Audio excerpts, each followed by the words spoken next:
तो बेटा O levels की फिजिक्स में फोर्सेस का चैप्टर हम लोगों ने शुरू किया हुआ है। और फोर्सेस के चैप्टर में बहुत सारी छोटी छोटी यूनिट्स हेडिंग्स हैं। उनमें से पहली हेडिंग आपको पढ़ाने जा रहे हैं जिसका नाम है हुक्स लॉ। हुक्स लॉ क्या है तो बेटा जरा हुक्स लॉ समझिएगा। हुक्स लॉ यूं है कि अगर आपके पास कोई स्प्रिंग हो और उस स्प्रिंग पर आप कोई फोर्स अप्लाई कर दें। क्या मतलब, जरा इस बात को समझिए कि ये सपोर्ट है बेटा, ये छत है। इस सपोर्ट के साथ ये एक स्प्रिंग वर्टिकली लटका हुआ है और ये स्प्रिंग की बेटा ओरिजिनल शेप है। अच्छा, अगर बेटा मैं इस स्प्रिंग के साथ किसी लोड को हैंग कर दूं, बताइए बेटा जैसे ही मैं लोड हैंग करूंगा तो लोड फोर्स का काम करेगा और इस फोर्स की वजह से स्प्रिंग की लेंथ बढ़ जाएगी। स्प्रिंग में एक्सटेंशन पैदा हो जाएगी और स्प्रिंग में जो एक्सटेंशन पैदा होगी, इस एक्सटेंशन को एक्स से डिनोट करते हैं, कुछ टीचर ई से डिनोट करते हैं, पर मेरे ख्याल में एक्स ज्यादा बेहतर है। तो मैंने लिखा जनाब एक्सटेंशन को बेटा एक्स से डिनोट करते हैं।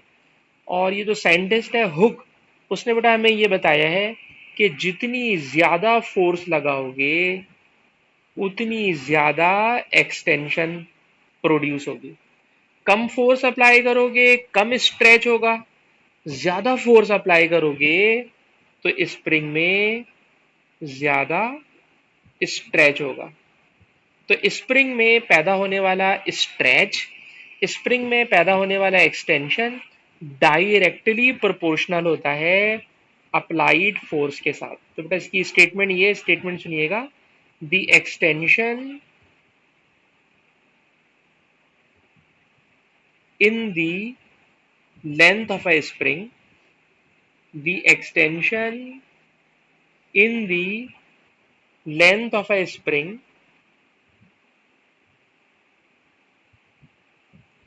is directly proportional to the applied force, to the applied force। और अप्लाइड फोर्स के बाद ये जो आखिरी सेंटेंस लिख रहा हूं इस बात का मतलब अभी बताऊंगा, with in the elastic limit, इस बात का मतलब अभी बताना मुझे बाकी है।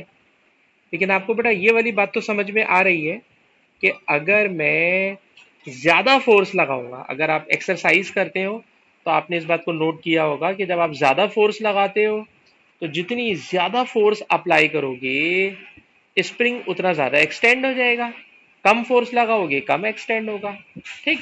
और अगर दो चीजें डायरेक्टली प्रोपोर्शनल हो तो आपको याद होगा डायरेक्टली प्रोपोर्शनल को इस वाले सिंबल से डिनोट करते हैं, और जब कभी इस वाले सिंबल को हटाते हैं प्रोपोर्शनलिटी को तो बेटा कोई कांस्टेंट आ जाता है।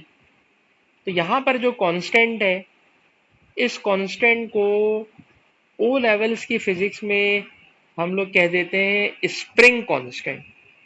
क्योंकि हुक्स लॉ ओ लेवल्स के अंदर खाली स्प्रिंग के लिए पढ़ते हैं, पर ए लेवल्स में इसका नाम कुछ और कर देते हैं। पर ओ लेवल्स में बेटा इसका नाम क्या होगा, स्प्रिंग कांस्टेंट। ठीक। तो ये वाली बात तो समझ में आ रही है, कम फोर्स कम एक्सटेंशन, ज्यादा फोर्स ज्यादा एक्सटेंशन। और याद रखिएगा जब कभी दो क्वांटिटीज एक दूसरे के साथ डायरेक्टली प्रोपोर्शनल हो तो उनका जो ग्राफ बनता है ना, वो ग्राफ हमेशा स्ट्रेट लाइन होता है। जो ग्राफ बनेगा बेटा वो हमेशा स्ट्रेट लाइन होगा, यानी ये फोर्स है और ये बेटा एक्सटेंशन है। तो अगर आप फोर्स बढ़ाते रहोगे एक्सटेंशन बढ़ती रहेगी, फोर्स बढ़ाते रहोगे एक्सटेंशन बढ़ती रहेगी। तो जितनी फोर्स बढ़ाओगे उतनी ही एक्सटेंशन बढ़ेगी। तो ये दोनों एक दूसरे के साथ क्या है, डायरेक्टली प्रोपोर्शनल।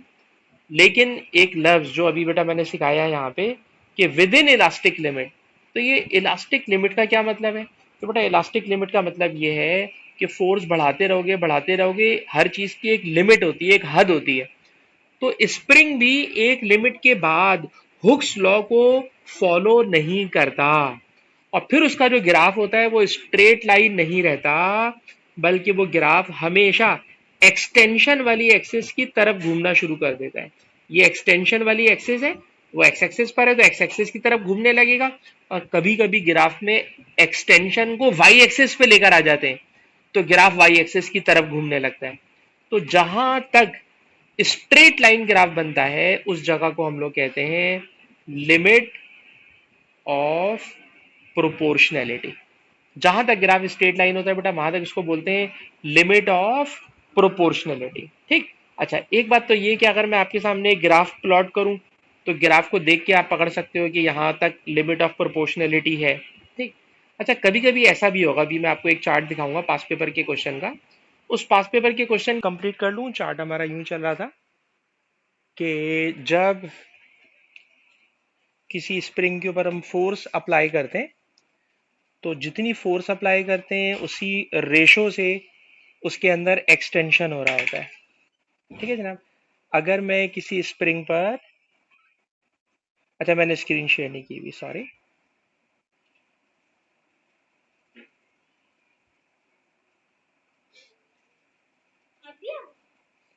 अच्छा बेटा, जितनी देर क्लास डिस्ट्रैक्ट हुई है ना, मैं उस क्लास को कंपनसेट कर दूंगा, ज्यादा देर हम लोग पढ़ लेंगे तो परेशान मत होइएगा। अच्छा बेटा देखिए, अगर मैं फोर्स लगा रहा हूँ 2 न्यूटन तो एक्सटेंशन हो रही है फॉर एग्जाम्पल 5 सेंटीमीटर। फोर्स कर दी 4 न्यूटन, एक्सटेंशन हो रही है 10 सेंटीमीटर। अच्छा, अगर बेटा मैंने फोर्स कर दी 6 न्यूटन तो एक्सटेंशन हो रही है 15 सेंटीमीटर। जब मैंने फोर्स कर दी 8 न्यूटन तो extension should be 20 centimetre. But अगर एक्सटेंशन 22 सेंटीमीटर हो जाए तो आप समझ जाए कि सर यहां से हुक्स लॉ वैलिड नहीं हो रहा। यानी हुक्स लॉ बेटा 6 न्यूटन तक वैलिड है, और 6 न्यूटन वाली फोर्स कहलाएगी हमारे लिए लिमिट ऑफ प्रोपोर्शनैलिटी। तो मैं बेटा आपसे यूं कहना चाहूंगा कि अगर मैं आपसे पूछूं बताइए हुक्स लॉ क्या है, तो आप कहोगे sir extension is directly proportional with the applied force with in elastic limit. Sir ये इलास्टिक लिमिट क्या है? तो सर इलास्टिक लिमिट वो पॉइंट है जहां तक स्प्रिंग हुक्स लॉ को ओबे करता है, जहां तक ग्राफ स्ट्रेट लाइन होता है, जहां तक टेबल, ये जो टेबल दिया हुआ है ठीक है ना, इस टेबल के अंदर अगर हम देखें तो इस टेबल के अंदर आप देखिएगा 6 न्यूटन तक सेम रेशो से एक्सटेंशन हो रहा है। जहां एक्सटेंशन ज्यादा हुआ मैं कहूंगा जनाब ये क्रॉस कर गया है लिमिट ऑफ प्रोपोर्शनैलिटी। ठीक, थोड़ा सा और आगे चलते हैं। कहते हैं बेटा जब आप किसी स्प्रिंग को खींचते हैं तो ये वाली सिचुएशन होती है, लेकिन कभी कभी ग्राफ देखिएगा ऐसा भी आएगा, जरा देखिएगा। मैं ऊपर वाले ग्राफ से इसको कंपेयर करना चाह रहा हूँ और दोनों को स्क्रीन पे एक साथ लेकर आना चाह रहा हूँ। यहाँ मैंने फोर्स रखी हुई है, ठीक है, यहाँ पे फोर्स रखी हुई है, और कभी कभी ऐसा होगा कि वो आपको स्प्रिंग की लेंथ एक्स एक्सिस पे बता देगा। आप गौर कीजिएगा, मैंने पहले जो यहाँ पर एक्स एक्सिस पे चीज रखी थी वो एक्सटेंशन थी। तो याद रखना बेटा जब ग्राफ एक्सटेंशन का होता है तो वो ग्राफ ओरिजिन से स्टार्ट होता है। ठीक। लेकिन अगर ग्राफ लेंथ वाला होगा तो बेटा खुद सोचिए कि जब फोर्स जीरो होती है तो स्प्रिंग की लेंथ थोड़ी जीरो होती है। फॉर एग्जांपल स्प्रिंग पहले से 10 सेंटीमीटर का था, यानी स्प्रिंग पे कोई फोर्स नहीं लगी हुई, स्प्रिंग अपनी नेचुरल स्टेट पर है, और इस ओरिजिनल स्टेट पर उसकी लेंथ पहले से कुछ ना कुछ है। तो जो लेंथ पहले से होती है it is called length of spring. और जब आप इस ग्राफ को प्लॉट करेंगे तो अब जो ग्राफ होगा, ग्राफ बनेगा तो अभी भी स्ट्रेट लाइन, लेकिन ये स्ट्रेट लाइन वाला ग्राफ ओरिजिन से स्टार्ट नहीं हो रहा। और इसमें भी वही बात होगी कि जिस तरफ लेंथ होगी ग्राफ हमेशा उसी तरफ टर्न हो रहा होगा, और ये जगह क्या कहलाएगी? Limit of proportionality. तो इस ग्राफ को बनाकर मैं आपके दिमाग में ये सेंस डालना चाह रहा हूं कि अगर ग्राफ एक्सटेंशन का होगा, अगर ग्राफ एक्सटेंशन का होगा तो ग्राफ ओरिजिन से पास करेगा, अगर ग्राफ लेंथ वाला होगा तो वो ओरिजिन से पास नहीं करेगा। एक बात, एक और आखिरी बात सुन लीजिए। ये बताइए, मैथमेटिक्स जब पढ़ा रहे होते हैं तो मैथमेटिक्स में एक मेथड बहुत ज्यादा यूज करते हैं जिसका नाम होता है क्रॉस मल्टीप्लिकेशन मेथड। हमेशा याद रखिए क्रॉस मल्टीप्लिकेशन मेथड जब अप्लाई करते हैं जब दो क्वांटिटीज एक दूसरे के साथ डायरेक्टली प्रोपोर्शनल हो। डायरेक्टली प्रोपोर्शनल का मतलब आप समझते हो कि अगर एक क्वांटिटी ज्यादा करूंगा तो दूसरी क्वांटिटी भी ज्यादा हो जाएगी। एक क्वांटिटी कम करूंगा तो दूसरी क्वांटिटी भी कम हो जाएगी। This relation is known as directly proportional. और डायरेक्टली प्रोपोर्शनल का कोई भी मैथमेटिकल क्वेश्चन सॉल्व करना हो तो हमेशा हम लोग अप्लाई कर देते हैं क्रॉस मल्टीप्लीकेशन मेथड। तो जरा इसकी पहले एग्जांपल देख लीजिए। एग्जांपल बेटा ये है कि फॉर एग्जांपल किसी स्प्रिंग पर मैंने फोर्स अप्लाई की 10 न्यूटन, और से उसमें एक्सटेंशन हो रहा था फॉर एग्जांपल 25 सेंटीमीटर। ठीक। अब क्वेश्चन मेरा ये है कि अगर मैं फोर्स 50 न्यूटन कर दूं तो बताइए एक्सटेंशन कितना होगा। ठीक। तो बेटा यहां पर मैं क्या अप्लाई करूंगा, मैं कहूंगा भाई ये दोनों एक दूसरे के साथ डायरेक्टली प्रोपोर्शनल है, और जब दो क्वांटिटीज डायरेक्टली प्रोपोर्शनल होती हैं तो हम लोग क्या कर देते हैं, क्रॉस मल्टीप्लाई। और जब आप क्रॉस मल्टीप्लाई करोगे तो 10 मल्टीप्लाई होगा एक्सटेंशन यानी एक्स से, और 50 मल्टीप्लाई होगा 25 से। ठीक। बताइए ये 10 बेटा मल्टीप्लाई है, मल्टीप्लाई वाला 10 वहां जाकर क्या हो जाएगा, डिवाइड हो जाएगा। और जब आप इसको सॉल्व करोगे तो रिजल्ट आ जाएगा 25 फाइव जा 125 सेंटीमीटर। तो क्या मतलब हुआ कि सर जब कभी दो क्वांटिटीज एक दूसरे के साथ डायरेक्टली प्रोपोर्शनल होती हैं तो डायरेक्टली प्रोपोर्शनल वाले क्वेश्चन को सॉल्व करने के लिए हमेशा जो मेथड यूज करते हैं it is known as cross multiplication method. तो एक आसान सा सवाल मैंने अभी बना के दिखा दिया। अभी जब मैं पास पेपर के क्वेश्चन में लेके जाऊंगा तो उसको और अच्छी तरीके से एक्सप्लेन कर सकूंगा। एक बात। दूसरी बात ये कि अभी जब आप क्वेश्चन करोगे तो क्वेश्चंस में आपसे बार बार कहेंगे calculate spring constant, calculate spring constant. तो जब कभी स्प्रिंग कांस्टेंट कैलकुलेट करना हो तो बताइए बेटा स्प्रिंग कांस्टेंट कैलकुलेट करने के लिए आपको फॉर्मूला पता है एफ इक्वल टू के एक्स। तो बेटा हम क्या करेंगे, के को अलग कर लेंगे, और के को अलग करके फिर हमें जो टेबल दिया हुआ होगा इस टेबल में से कोई सी भी फोर्स उठा लीजिए और कोई भी एक्सटेंशन उठा लीजिए। उन दोनों का जब आप रेशो लोगे तो इस रेशो को हम लोग क्या नाम देंगे, स्प्रिंग कांस्टेंट का नाम दे देंगे। तो फोर्स और एक्सटेंशन के रेशो को स्प्रिंग कांस्टेंट कहते हैं। टेबल दिया होगा तो टेबल से उठा लेंगे, और अगर टेबल नहीं दिया हुआ और आपको ग्राफ दिया हुआ है तो ग्राफ में कोई सा भी पॉइंट उठा लें जिसका ये एक्स होगा और ये फोर्स होगी, तो फोर्स और एक्सटेंशन को लेकर आप स्प्रिंग कांस्टेंट कैलकुलेट कर लेंगे। ठीक है जनाब। अच्छा, ये फोर्स और स्प्रिंग कांस्टेंट कैलकुलेट करने का मेथड हो गया। एक और आखिरी बात बेटा ये कि आप में से ज़्यादातर स्टूडेंट्स ने, ठीक है कि फिजिक्स अभी स्टार्ट की है लेकिन सबको पता है एनर्जी क्या चीज़ होती है। तो एनर्जी की हम लोग डेफिनेशन पढ़ते हैं कि ability of doing work it is called energy. लेकिन अभी इस टॉपिक से रिलेटेड क्या बात है कि जब आप किसी स्प्रिंग को स्ट्रेच करते हैं, जब आप किसी स्प्रिंग को खींचते हैं तो इस स्प्रिंग के अंदर भी एक एनर्जी आ जाती है। तो स्प्रिंग के अंदर जो एनर्जी आती है उस एनर्जी का नाम होता है इलास्टिक पोटेंशियल एनर्जी। ठीक है जनाब। और बड़ी कॉमन सेंस की बात है कि अगर आप स्प्रिंग को यहां से पकड़े हुए और मैंने स्प्रिंग को खींचा तो इसके अंदर इलास्टिक पोटेंशियल एनर्जी आ गई। लेकिन आप बोलेंगे मुझे चेक कराएं सर इसमें पोटेंशियल एनर्जी है या नहीं। तो जो खींचने वाला बंदा है अगर वो स्प्रिंग छोड़ दे तो ये स्प्रिंग वापस जब आएगा तो इस हाथ को इतनी जोर से हिट करेगा, और जो हिट करेगा तो उसमें जो एनर्जी आएगी वो दर हकीकत कौन सी वाली एनर्जी होगी, इलास्टिक पोटेंशियल एनर्जी। तो ये क्वेश्चन में पूछेगा कि जब किसी स्प्रिंग को आप खींचते हो तो उसमें कौन सी एनर्जी आ जाती है, तो जहन में रखिएगा उसमें आ जाती है इलास्टिक पोटेंशियल एनर्जी। और जब आप उसको छोड़ोगे तो स्प्रिंग भागेगा, और जब स्प्रिंग भागेगा तो उसमें कौन सी एनर्जी आ जाएगी, काइनेटिक एनर्जी। तो कहना ये चाह रहा हूं कि एनर्जी ड्यू टू मोशन, कोई बॉडी जब मूव करती है तो मूवमेंट की वजह से काइनेटिक एनर्जी आ जाती है। और जब आप किसी स्प्रिंग को स्ट्रेच करते हो, खींचते हो, तो उसमें जो एनर्जी आ जाती है उसका नाम हो जाता है इलास्टिक पोटेंशियल एनर्जी। ठीक। तो ओ लेवल्स की फिजिक्स में हुक्स लॉ की जितनी थ्योरी थी बेटा वो सारी की सारी थ्योरी मैंने आपके सामने स्टेट कर दी। अब इसी थ्योरी को मैं अप्लाई करना चाहूंगा पास पेपर के क्वेश्चंस में, और जब आप इसको पास पेपर के क्वेश्चन में देखोगे तो फिर आपको ये सारी की सारी बातें और ज्यादा बेहतर समझ में आ सकेंगी। ठीक है बेटा। तो मैं पास पेपर के क्वेश्चन स्टार्ट करने जा रहा हूँ, लेकिन क्वेश्चन स्टार्ट करने में जो क्वेश्चन नंबर 1 है उसमें लिखा हुआ है स्टेट हुक्स लॉ।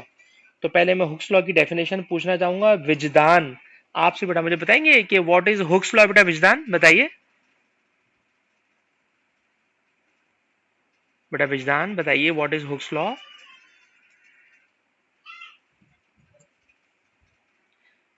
अच्छा बेटा, अरीशा आप मुझे बताइएगा व्हाट इज हुक्स लॉ?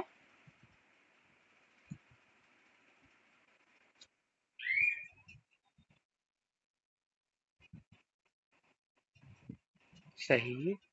सही। इस एक्सटेंशन इज डायरेक्टली प्रोपोर्शनल, मैं जरा मुख्तसर लिख रहा हूँ, आप प्रॉपर वर्डिंग में लिख लीजिएगा। Extension is directly proportional to the applied force, और ये extension directly proportional within elastic limit होती है, ठीक है ना, विद इन इलास्टिक लिमिट या within limit of proportionality. ठीक। तो नोट्स में से प्रॉपर वर्डिंग या मैंने जरा जल्दी से काम कर दिया। ठीक। अच्छा जी, और आगे चलते हैं। कह रहे जनाब ये फोर्स है, वाई एक्सिस के ऊपर बेटा उसने फोर्स रखी हुई है, एक्स एक्सिस के ऊपर बेटा उसने एक्सटेंशन रखी हुई है, और खुद कह रहा है कि for the force up to 120 newton, ठीक है जनाब, up to 120 newton it obeys Hooke's law. इसका मतलब है 120 न्यूटन के बाद हुक्स लॉ खराब हो जाएगा। ठीक है।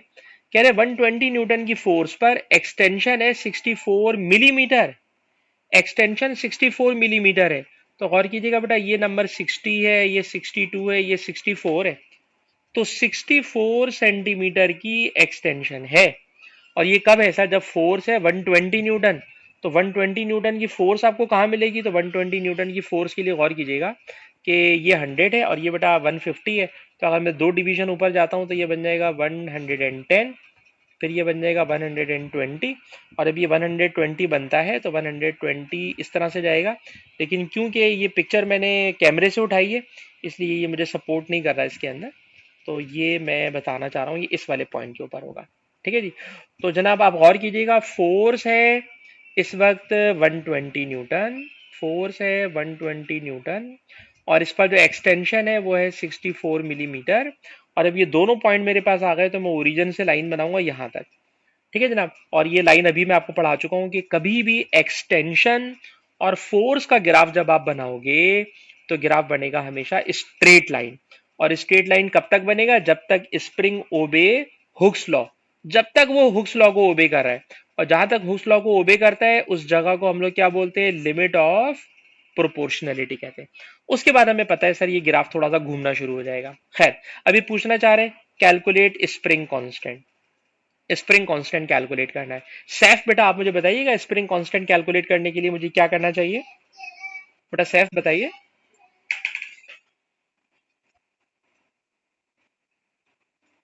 एफ इज इक्वल टू के एक्सटेंशन, ठीक है, जो आपने बात बोली वो भी सही है।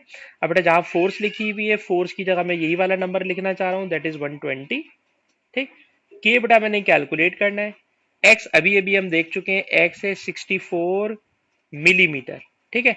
तो मिलीमीटर को अगर मैं सेंटीमीटर सॉरी मीटर में कन्वर्ट करना चाहूं तो 1000 से डिवाइड कर दीजिए, 1000 से डिवाइड कर दीजिए। और अगर कोई बच्चा बोले सर मैं डिवाइड नहीं करना चाह रहा, तो आप ऐसे भी जाने दें, लेकिन जब आप ऐसे जाने देंगे तो जरा गौर से सुनिएगा, जब आप इसका आंसर लिखोगे तो आंसर की यूनिट होगी न्यूटन पर मिलीमीटर। ठीक। इसका मतलब है कि आपने फोर्स को न्यूटन में लिया है और आपने एक्सटेंशन को मिलीमीटर में लिया है, क्योंकि उसने के की यूनिट यहां लिखी भी नहीं है।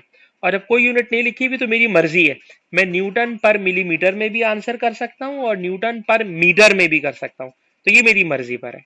ठीक है जी। तो मैंने आसान रास्ता ढूंढा, मैंने मिलीमीटर को ऐसे ही छोड़ दिया। ठीक। अच्छा, और आगे चलते हैं। कहने a student makes a spring balance using spring in B. ठीक है जनाब, कोई स्टूडेंट है उसने स्प्रिंग बैलेंस बना लिया है, उसी स्प्रिंग का जो स्प्रिंग अभी हम एक्सपेरिमेंट में यूज कर रहे हैं। The maximum reading of the balance is 150 Newton, ये 150 न्यूटन तक बैलेंस जा सकता है। ठीक है। कह रहे एक स्टूडेंट ने उसके ऊपर एक ऐसा लोड हैंग किया जिसका वेट 140 न्यूटन था। यानी स्टूडेंट को पता है कि वो लोड 140 न्यूटन का है, लेकिन उसने जब रीडिंग नोट की तो कह रहे रीडिंग 140 नहीं आ रही, रीडिंग 140 नहीं आ रही। मुझे यानी बंदे को पता है कि वो वेट 140 न्यूटन का है, स्प्रिंग पर वो हैंग कर रहा है, पर स्प्रिंग पे रीडिंग 140 नहीं आ रही। तो क्वेश्चन है कि बताइए ऐसा क्यों हो रहा होगा कि रीडिंग 140 नहीं आ रही? तो आपको याद है क्वेश्चन के आखिरी पार्ट में कुछ इस तरह की अजीब सी बात लेकर आ जाते हैं कि भाई ऐसा सोचिए क्या पॉसिबिलिटी हो सकती है कि स्प्रिंग बैलेंस पर 140 न्यूटन का लोड हैंग कर रहा हूं पर रीडिंग 140 न्यूटन नहीं आ रही। तो मैं आपसे कोशिश करूंगा कि आप पहले एक ट्राई मार लें, अगर आपकी ट्राई सही लगे, ठीक नहीं लगेगी तो मैं एक्सप्लेन कर दूंगा। अरिशा बेटा आपके ख्याल में इसकी क्या रीजन होगी कि object weight is 140 newton but the reading is not appearing 140 newton? जी बेटा अरिशा।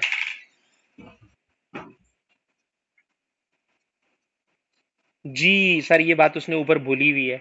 उसने ऊपर बात बोली हुई है कि जो स्प्रिंग है ना सर, ये स्प्रिंग ओबे करता है 120 न्यूटन तक। जब ये 120 न्यूटन को ओबे करता है तो 140 न्यूटन पे कहाँ रीडिंग आपको सही देगा। ठीक, तो आपने यूं लिखा, एज स्टेटेड अबव, ऊपर आपने बताया हुआ है जनाब, कोई हम अंधी नहीं मार रहे। As stated above, spring obeys Hooke's law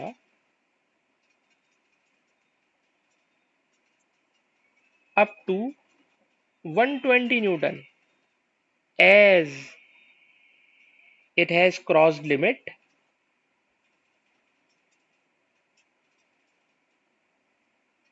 at 140 Newton. So, reading not appearing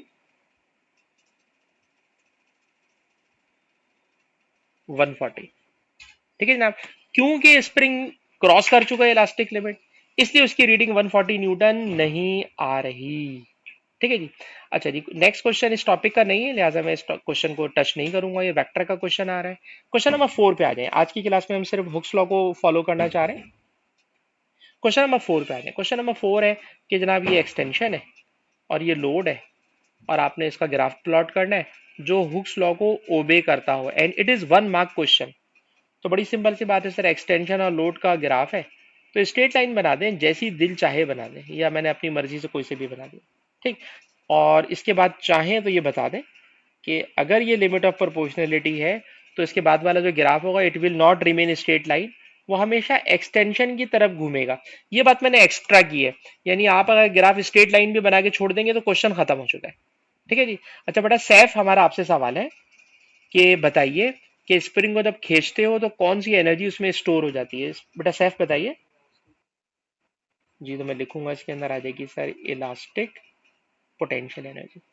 अच्छा बेटा विजदान, आप मुझे बताएं, आपकी आवाज मुझे नहीं आ रही या आप क्लास में है नहीं। बेटा विजदान, अस्सलाम वालेकुम। हाँ तो बेटा मैं आपसे सवाल पूछता हूँ यार, आप क्या आंसर ही नहीं आ रहा होता। विजदान जरा आपसे नेक्स्ट क्वेश्चन अब हम पूछने जा रहे हैं। नेक्स्ट क्वेश्चन आपसे पूछने जा रहे हैं, जरा सुनिए बेटा। कहते सर ये जो ट्रेन होती है, ट्रेन में आप लोगों ने यकीनन ट्रैवलिंग की होगी, तो ट्रेन के जो डब्बे होते हैं, बॉक्सेस होते हैं, उन बॉक्सेस के दरमियान में, ठीक है, याद रखिएगा बफर, बफर का मतलब होता है सेंटर, मिडिल, दरमियान। ठीक है ना, तो ये बफर है। बफर में एक स्प्रिंग लगा होता है, दरमियान में एक स्प्रिंग लगा होता है, दोनों डब्बों के दरमियान एक स्प्रिंग लगा होता है। तो क्वेश्चन में खुद कह रहे हैं कि जनाब ट्रेन का मास इतना है। ठीक है जनाब, ट्रेन आके हिट करती है इस बफर को, और जब ये बफर को यानी स्प्रिंग को आके हिट करती है तो स्प्रिंग कंप्रेस हो जाता है, और जब स्प्रिंग कंप्रेस होता है तो स्प्रिंग के अंदर एनर्जी आ जाती है 0.48 जूल। क्वेश्चन ये है कि ट्रेन कितनी स्पीड से आ रही थी। तो जिन बच्चों ने एनर्जी का चैप्टर पढ़ा हुआ है तो उनको याद होगा कि अगर ट्रेन आ रही है, मूव करती हुई आ रही है, तो ट्रेन के अंदर होगी काइनेटिक एनर्जी, और जब ट्रेन ने बफर को, स्प्रिंग को दबा दिया, कंप्रेस कर दिया, तो कंप्रेस करने से उसमें आ गई इलास्टिक पोटेंशियल एनर्जी। क्वेश्चन में खुद दे रहे हैं पोटेंशियल एनर्जी 0.48 जूल है। ठीक है जनाब, लेफ्ट हैंड पे लिखी हुई है काइनेटिक एनर्जी। काइनेटिक एनर्जी का फॉर्मूला पहले मैं सैफ से पूछूंगा। सैफ बताना काइनेटिक एनर्जी का फॉर्मूला क्या आपको आता है। बिल्कुल सही, it is half m v square. ठीक, in this question we have to calculate we, तो इसलिए आप वी को सब्जेक्ट बनाएंगे, और मास भी गिवन है 2.5 kg, टू भी गिवन है। तो मैं इस क्वेश्चन में अब टाइम पास नहीं करूंगा, आप वेलोसिटी खुद से निकाल सकते हो। It is 4 mark question. ठीक है जी, लेकिन आज की क्लास का मेरा मेन टॉपिक है हुक्स लॉ, इसलिए मैं हुक्स लॉ को ज्यादा अहमियत दे रहा हूँ। क्वेश्चन नंबर 5 पर आ जाइए। क्वेश्चन नंबर 5 बेटा हमारा ये है कि वाई एक्सिस के ऊपर एक्सटेंशन है, एक्स एक्सिस के ऊपर लोड है, और खुद कह रहे हैं कि जो स्प्रिंग है वो ओबे कर रहा है हुक्स लॉ को बिटवीन ए एंड बी। ए से लेके बी तक ओबे कर रहा है। भाई अगर ए से बी तक ओबे कर रहा है तो स्ट्रेट लाइन बनेगी, जहां तक हुक्स लॉ ओबे हो रहा होता है वहां तक स्ट्रेट लाइन बनती है। तो क्वेश्चन भी यही है, कंप्लीट द ग्राफ, मैंने ग्राफ पहले ही कंप्लीट कर दिया। 1 मार्क क्वेश्चन कि स्प्रिंग ओबे कर रहा है हुक्स लॉ को, मैंने स्ट्रेट लाइन बना दिया। अब पूछ रहे हैं ये वाला पार्ट, ये वाला पार्ट अरीशा आपसे पूछूंगा, बताइएगा पॉइंट बी का क्या नाम होगा बेटा अरीशा। पॉइंट बी का, इसका नाम होगा लिमिट ऑफ प्रोपोर्शनलिटी। आप पूरा नाम लिखिएगा, मैंने एलओपी लिख दिया। एग्जाम में पूरा लिखिएगा अपने पास से, ये नई नई वो नहीं बना लेना चाहिए हमें। अच्छा जी, उसके बाद बी पार्ट है। बी पार्ट है average value of load between A and B is 6 newton. Calculate work done. Calculate work done. ठीक है जी। अब वर्क का फॉर्मूला भी विजदान को तो मैंने नहीं पढ़ाया, मुझे पता है। अरीशा मेरे ख्याल में स्कूल में पढ़ चुकी है। अरीशा बेटा मुझे बताएंगे वर्क का फॉर्मूला क्या होता है? Energy divided by time. गलत बताया आपने। अच्छा बेटा सैफ आप बताइए, आपने वर्क का फॉर्मूला क्या पढ़ा है?